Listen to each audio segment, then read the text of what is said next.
Je vous propose un voyage dans le temps. Est-ce que tout le monde a bien réglé son sélecteur temporel? Oui? Alors c'est parti. Nous allons partir vers le XVIIe siècle et plus précisément en Basse-Navarre.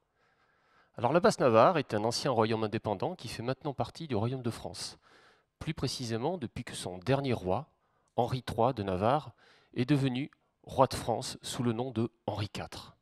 Ce bon roi Henri, qu'on connaît bien dans notre bonne cité paloise, qui est à l'origine de l'expression de France et de Navarre.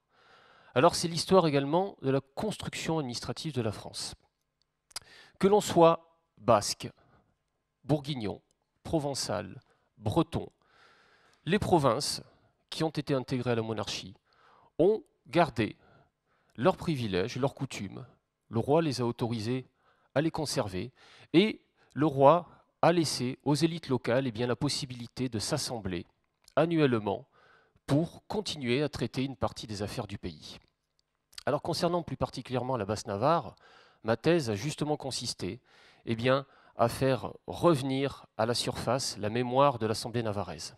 Pour ce faire, j'ai retranscrit l'ensemble des délibérations de cette Assemblée pendant 124 années. Cela représente un corpus d'environ 3000 pages que j'ai ensuite traité avec des logiciels d'analyse de contenu.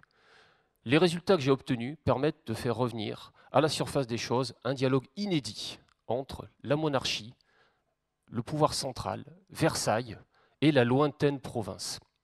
Ce dialogue, il va s'exprimer parce que, notamment, la Basse-Navarre, les Navarrais défendent pied à pied leurs coutumes, leurs particularismes, leur originalité à des moments clés, notamment lorsque le roi veut introduire de nouveaux impôts, lorsque le roi veut augmenter les impôts.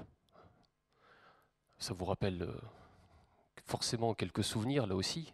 Déjà à l'époque, on trouvait qu'on payait trop d'impôts. Alors on est presque déjà revenu à l'époque actuelle.